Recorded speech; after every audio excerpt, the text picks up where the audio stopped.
Welcome back to the Stephen Knight Show. Our next guest is a multi-award gospel singer, songwriter, producer who recently released her new project, He Loves Me. Please help me welcome the princess of praise and worship, Maurette Brown-Clark. Welcome to the show.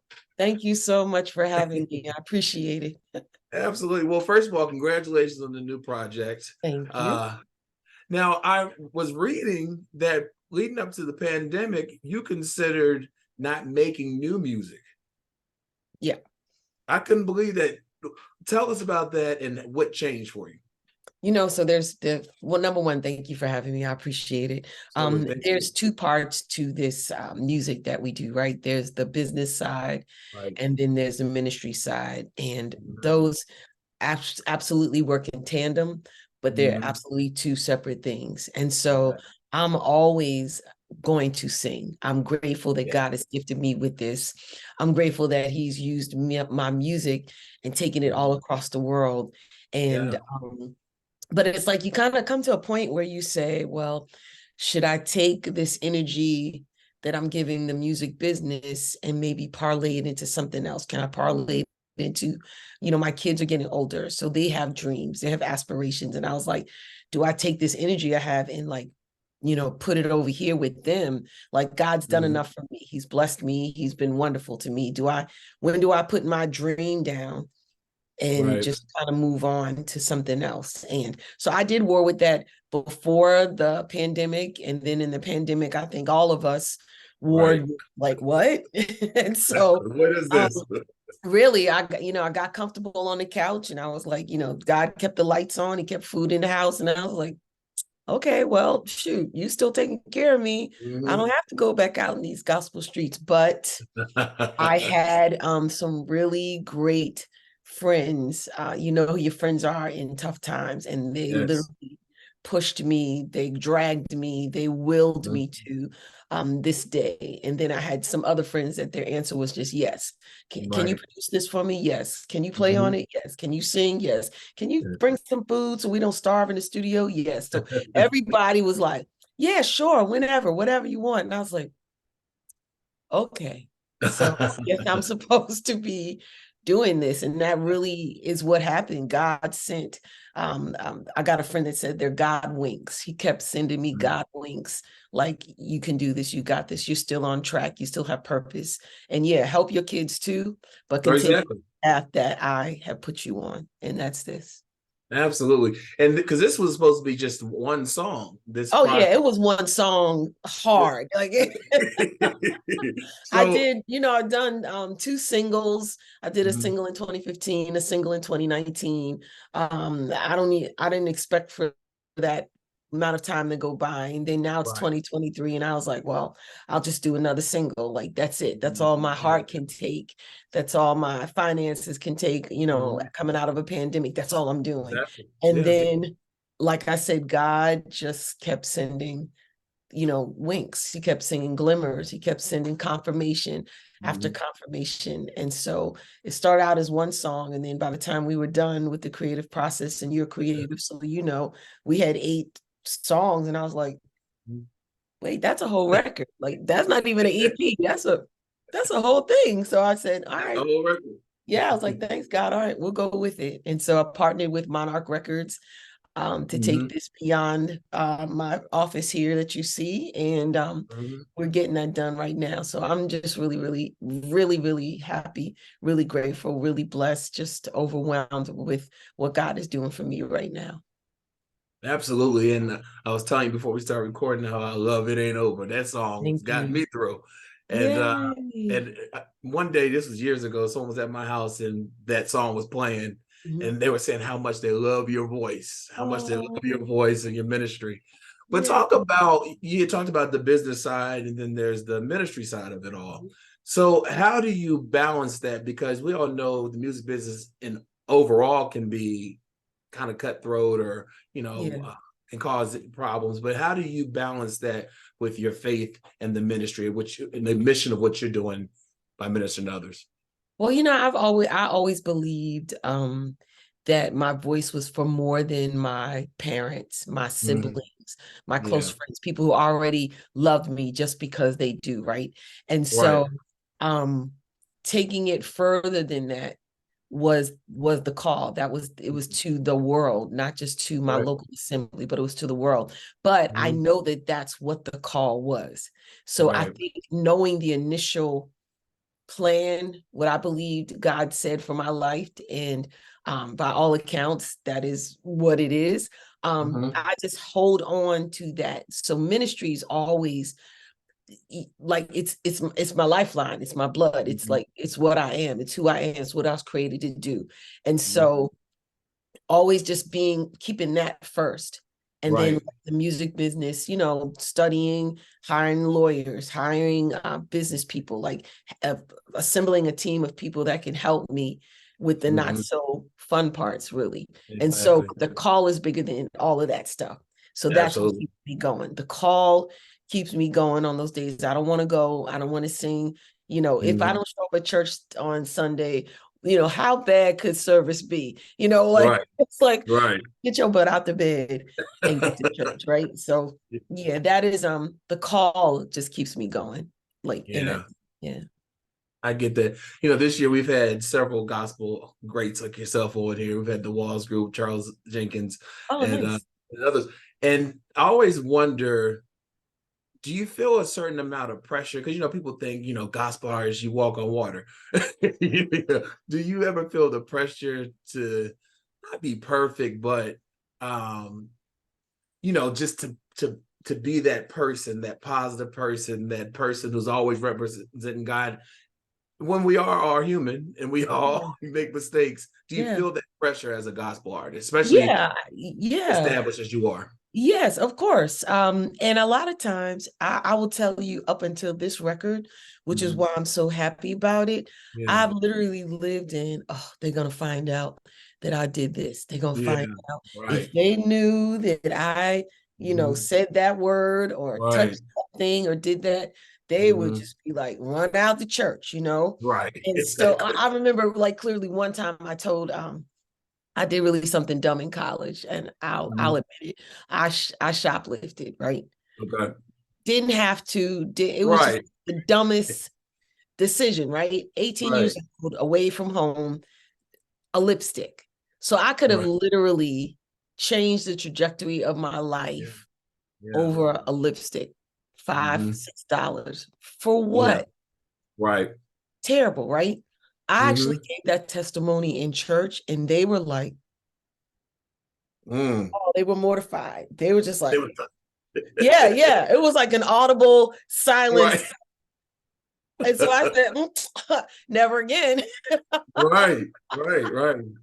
Yeah, wow. Because I think people can't handle it. Now, that was clearly 9,462 years ago. But, you know, I shared that because none of us are perfect. Nobody, I don't care how good you are. We are not Jesus. No, we think something, we say something, we touch something, we manifest something. Like we are not, we're not great. We're good sometimes, but we're not great. And so we do, as artists, as preachers, as ministers, as just people who are out front in whatever. You think, oh God, they're gonna know. They're gonna find out. So you do carry that weight. But with this record and through the pandemic, I really realized that God hadn't given me a spirit of fear, the fear of my past, or the fear of somebody finding out what I did at 18 or 25 or 35 or whatever that is. I'm saved by grace, and every day I try to get it right. Now, that is the thing. I'm not reprobate. Like, I'm trying to live Jesus. But you do carry that. But this record, I have no fear. This record, awesome. I don't care. Like, I want you to know that I'm imperfect. I want you to know that I know beyond a shadow of a doubt that God loves me. And guess what? He loves you too. Absolutely. Point blank, period. Yep. Amen. I recently went to Kirk Franklin. You know, he's on tour. I went to his show here in Atlanta. And it's so good, right? It was amazing. But I was talking to a friend prior to the show, and they said, well, I know you won't be pre-gaming before this concert. I said, no, it's a gospel show. You're not going to do that. But, you know, I was surprised when I went there. The bars were open. Oh, yeah. And those lines were packed. But those people were there praising the Lord. Absolutely. It's sold out here in DC. And I was just like, this what we doing?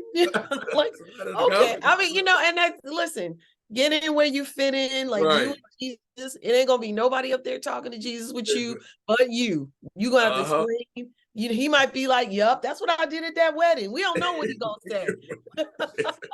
Exactly. Well, let's talk about the new project, He Loves Me. And I want to talk about the title track because I understand that was kind of you re-entry into songwriting again. You with Will Vick. Tell us about that, how that felt getting that pen back out.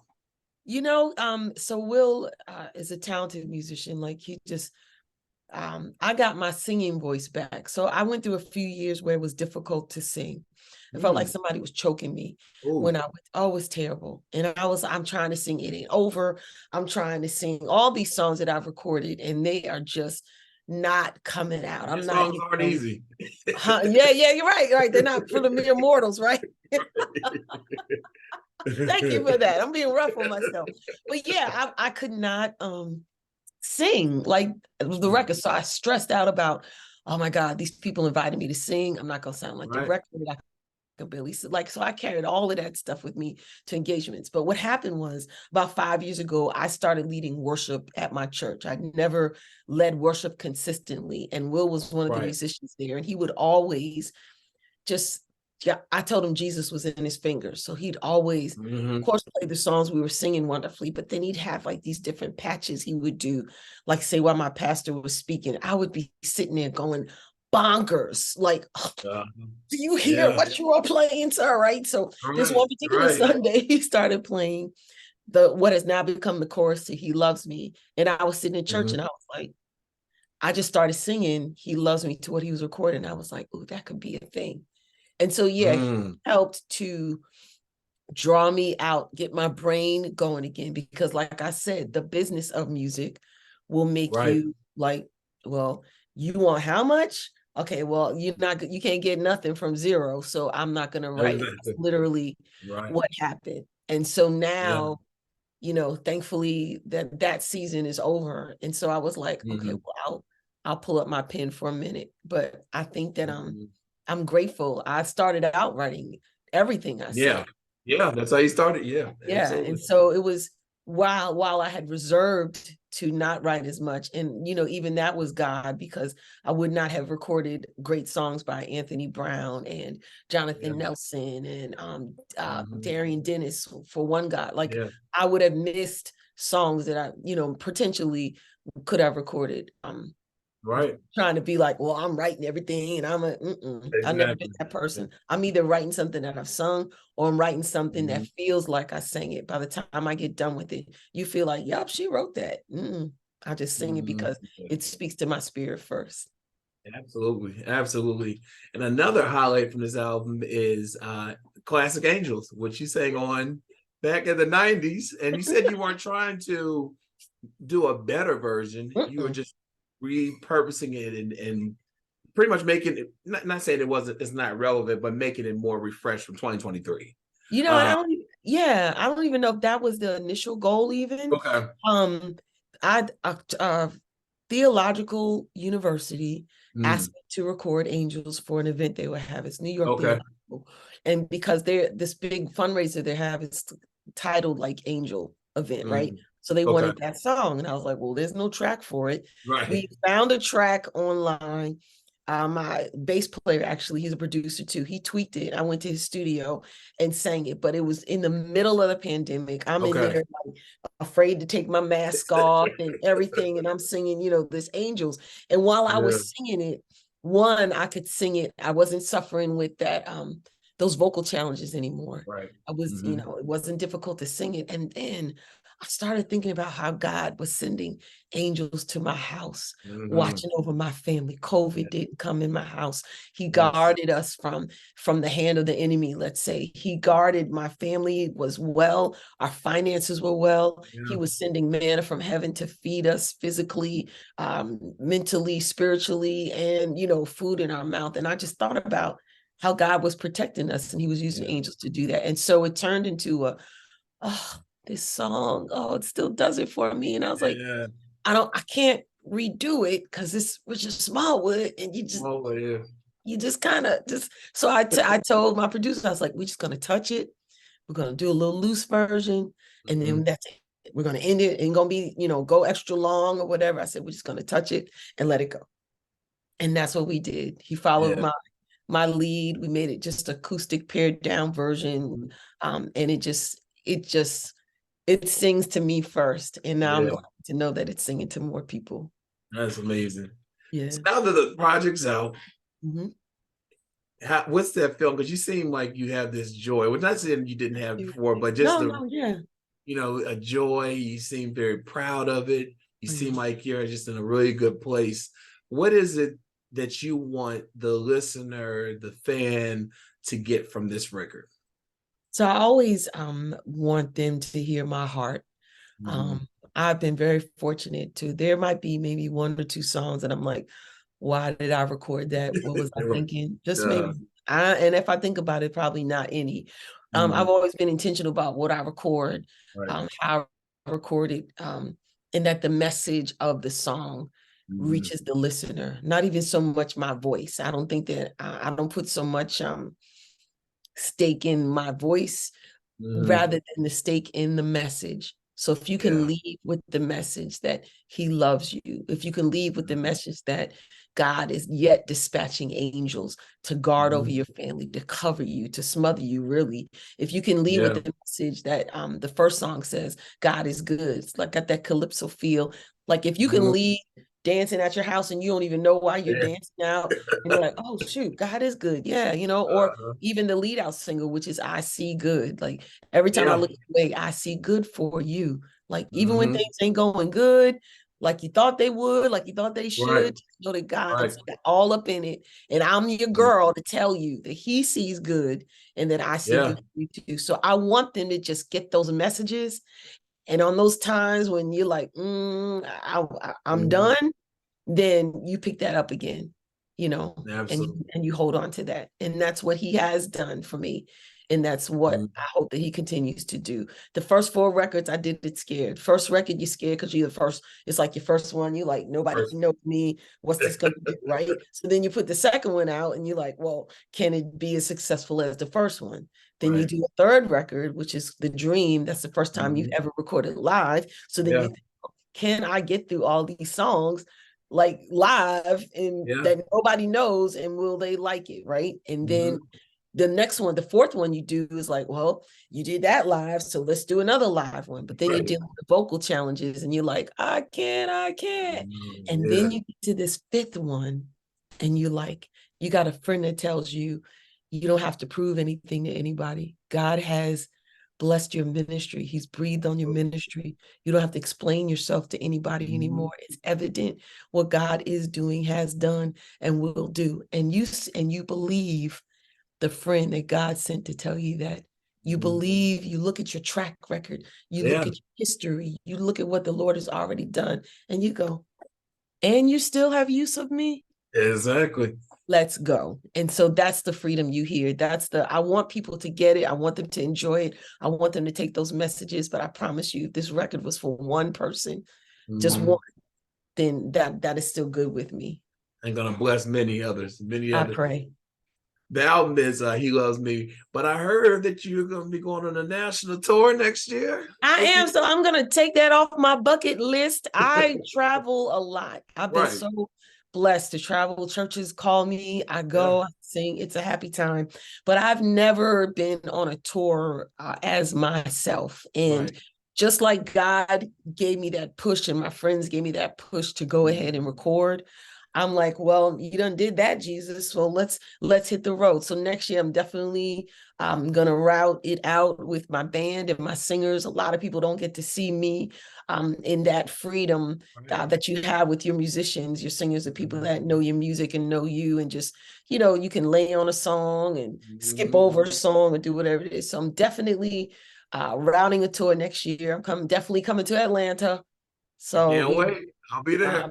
Yeah, I'm excited about that. So that's definitely happening. And I'm just going to make one step and God will make the other and he'll bring it to fruition. So yeah, it's definitely happening. Absolutely. Well, where can everyone, all your fans, I know they probably know where, but where can they keep up with all the wonderful things you have going on? Thank you. You can follow me on social media, kicking and screaming. I am Maurette B. Clark on Instagram and X. You can follow me at Facebook, Maurette Brown Clark. I've also got a website, MauretteBrownClark.com. And if you put my name, Maurette, in a Google search, it'll come up. That's like, I'm happy and sad at the same time. Like, oh my God, the world can find me. But what a blessing. My parents didn't know years ago that that name Maurette would literally stand on its own. So yeah, I think I need to start something that's got like Maurette on it, some handbags, shoe line or something, And you must do it. You must do it. I think so. Yeah. Listen, our thanks go out to Maurette Brown Clark for joining us tonight. Her new project, He Loves Me, is available wherever you buy your music. And for more information, you can go to our website, thestevenknightshow.com, and we will be right back after this. Thank you.